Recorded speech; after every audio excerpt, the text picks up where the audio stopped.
Ang Sekretary ng Estado ng Amerika na si Anthony Blinken ay nagpunta sa China kamakailan lamang upang bigyan ng babala ang mga tao rito tungkol sa pagtulong nito sa Russia sa kanilang giyera laban sa Ukraine. Kung hindi ito gagawin ng China, ay parurusahan sila ng Estados Unidos at kanilang mga kaalyado. Sinasabing ang pagtulong ng China sa Russia ang pangunahing dahilan kung bakit hindi pa gumuguho ang militar nito. Sinagot naman ito ng China ng isa ring babala para sa Amerika. Pinapipili nila ang Estados Unidos kung gusto nila ng komprontasyon o kooperasyon. May mga indikasyon na ipinakita na handa ang China na makipaglaban sa Amerika. Kung kaya't patuloy na pinapalakas nito ang kanilang militar, nagsasagawa na sila ng mga military exercises kasama ang Russia at Iran. Bukod pa rito, marami na ring mga barkong pandigma ang mga China. Mas marami pa kaysa sa Amerika, ngunit marami pa rin ang naniniwala na kahit mas marami ang warships ng China, ay mas malakas pa rin ang mga US Navy dahil mas advanced ang kanilang teknolohiya kaysa sa China. Isa pa, nakahanap din ng matibay na kaalyado ang Amerika, walang iba kundi ang bansang Japan. Napag-usapan na sa bansang Japan, pananatilihin ang mga barkong pandigma ng Amerika. Isa sa kagandahan nito ay hindi nakakailanganing lumayo pa ng mga barko ng Amerika sakaling magkaroon ng biglaang pagsugod o paglusob ng China sa Taiwan. Mabilis ang magiging pagsagip o pagresponde nila sa mga ito. Malakas kasi ang usap-usapan na nagbabadya ng paglusob ang China sa Taiwan sa lalong madaling panahon kung kaya hindi rin nagpapakampante ang Taiwan at Amerika. Inihahanda rin nila ang mga sarili sa digmaang maaaring maganap sa pagitan nila at sa China. Samantala, ang North Korea ay nabahala sa lumalakas na pagtutulungan ng South Korea at Amerika, lalo na sa terminong pang-militar. Nagiging banta na para sa North Korea ang pagtutulungan ng dalawang bansang nabanggit, kaya nagbabala sila sa mga ito na palalakasin din nila ang kanilang puwersang militar. Ipinalalabas ng North Korea na ang pagsasanib puwersa o pagtutulungan ng Amerika at South Korea ay paghahanda para sa pagsakop sa kanila. Pero sa katotohanan, alam ng buong mundo na ang North Korea at ibang kaanib nitong bansa tulad ng China ang mayroong mga motibo o hangaring masakop ang iba't ibang mga bansa sa mundo. Nabagabag ang North Korea dahil sa kasalukuyan, mayroong kulang-kulang 30,000 American soldiers ang nasa South Korea na handang magtanggol sa mga ito kung sakaling lusubin sila ng North Korea. Kaya nagbanta sila na mas palalakasin nila ang kanilang puwersang militar upang maprotektahan ang kanilang sovereignty at seguridad. Kahit sa katotohanan sila at ang mga kaalyado nilang mga bansa tulad ng Russia ang nagdadala ng takot at pangamba sa daigdig. Kaugnay nito, hindi magpapakampante ang South Korea dahil mismong ang pangulo ng bansa ang nagbilin sa kanilang mga militar na kahit anong oras ay dapat handa sila sa paglusob ng North Korea. Sa kabilang banda, may alitan at tensyon na ring namumuo sa pagitan ng Iran at Turkey.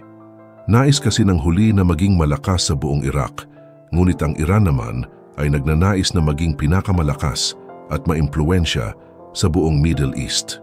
Kamakailan nga ay bumisita ang Pangulo ng Turkey sa bandang Iraq at hindi magugustuhan ng Iran ang pagsasanib puwersa ng dalawa. Galit kasi ang Iran sa Turkey dahil ito ay kaanib sa grupong NATO.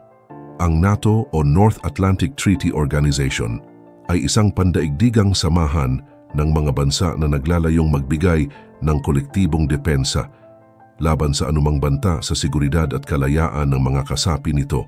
Mayroon namang isang samahan ang matindi rin ng suporta sa Iran. Ito ay ang Popular Mobilization Forces, PMF, ay isang Iraqi state-sponsored umbrella organization na binubuo ng humigit kumulang 67 na iba't ibang armadong pangkat na may 230,000 na mga mandirigma na karamihan ay mga Shiite Muslim. Ngunit may mga Sunni Muslim, Kristiyano at Yazidi rin. Ang PMF ay may direktang ugnayan sa Iran na nagbibigay ng suporta at impluwensya sa grupo. Marami sa mga pangunahing milisya ng PMF, lalo na ang mga Shiite, ay may ugat sa special groups, mga Iranian-sponsored Shiite na grupo na dati ay nakipaglaban sa insurgensya laban sa Estados Unidos at mga puwersa ng koalisyon. Ang PMF ay itinuturing na isang bagong Iraqi Republican Guard na may sariling hanay ng pamumuno at hindi direktang napapailalim sa Iraqi Defense at Interior Ministries. Gayunpaman, sa katotohanan, ang mga milisya at pinuno nito ay sumasailalim sa impluwensya at direktiba ng Iran, hindi ng Iraqi na pamahalaan. Ang samahang ito ay binubuo ng halos 230,000 na mga sundalong galit sa Israel at sinusuportahan ng Iran. Ito rin ay itinuturing na katumbas ng Hamas kaya hindi maipagkakaila ang lakas ng impluwensya ng Iran sa Iraq. Sa kabilang dako naman, nag-aalala ang Pangulo ng France na maaring mamatay ang Europa at hindi handa ang Europa sa kamatayan nito. Ayon sa presidente nila, ang mundong ito ngayon ay nababalot na ng kaguluhan at kakulangan sa enerhiya. Batid nila na ang Europa sa kasalukuyang panahon ay nahahati na kaya marami ang nagsasabing eksperto na kinukumbinsi ng Pangulo ng France ang ilan na suportahan ng Ukraine. Marami kasing bansa sa Europa, katulad na lamang ng Germany, na natatakot na ibigay ang buong suporta nila sa Ukraine dahil natatakot silang balikan ng Russia. Nais ipabatid ng presidente ng France na si Macron na ngayon palang dapat na matutong tumayo sa sariling paa ang Europa at hindi kailanman umasa sa Amerika. Hindi rin niya gusto na manalo ang Russia sa digmaan sa pagitan nito at ng Ukraine. Masyado di umano itong mapanganib para sa buong mundo. Isa marahil sa unang gagawin ng Russia ay ang manakop ng iba't ibang teritoryo kapag napagtagumpayan nila ang laban sa Ukraine. Isa pa sa kinatatakutang mangyari ng nakararami ay ang mas lalo pang lumakas ang loob ng China sa pananakop ng ibang teritoryo kapag nanalo ang Russia laban sa Ukraine dahil kaalyado nila ang una. Sinabi rin ni Macron na dapat mag-focus sila sa pagpapalakas ng kanilang puwersang militar. At kung nung una ay ayaw niyang maging malala ang digmaan sa pagitan ng Russia at Ukraine, ngayon ay lantaran niyang sinasabing nasa panig siya ng Ukraine at dapat itong protektahan laban sa Russia. Sa kabilang ibayo, nakatakdang bisitahin ni Vladimir Putin ang presidente ng Russia ang China, isa na namang indikasyon na palakas na ng palakas ang pagsasanib, puwersa ng dalawang malaki at maimpluwensyang bansa.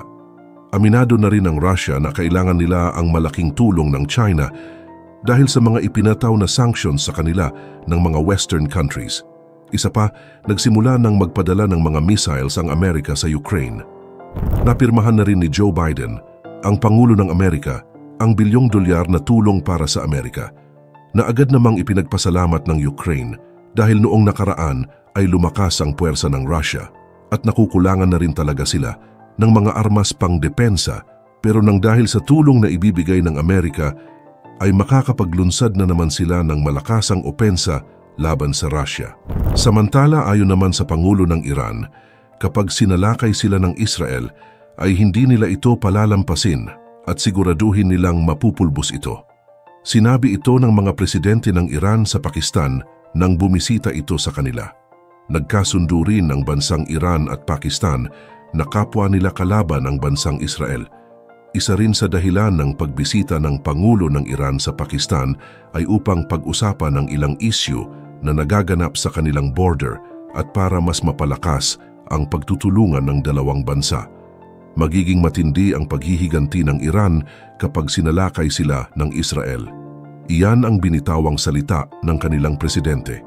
Ngunit kamakailan lamang ay pinasabugan na nga sila ng Israel pero nananatiling hindi naghihiganti ang Iran.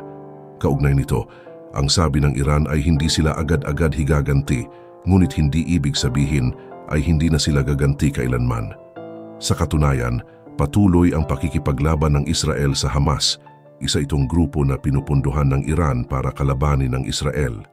Ang Hamas ay isang Palestinian Sunni Islamist political at military movement na namumuno sa Israeli-occupied Gaza Strip. Noong Oktubre 2023, ang Hamas ay nagsagawa ng isang pag-atake sa Israel na nagresulta sa isang matinding digmaan sa pagitan ng dalawang panig. Kaugnay pa rin nito, malaki ang tsansa na magkaroon ng kampihan.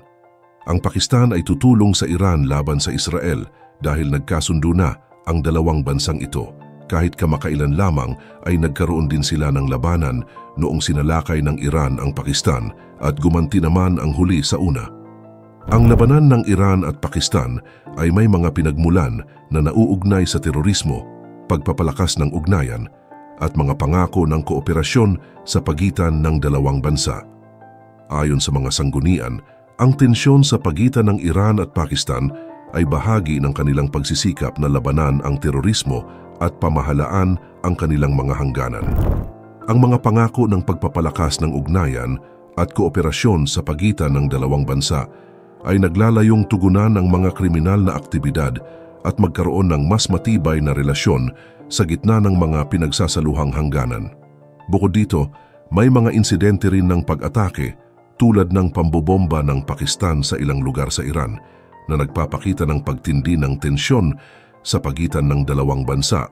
Ngunit sa ngayon, malinaw na nagkasundo ang dalawa at nagkakaisang kalabanin ang Israel.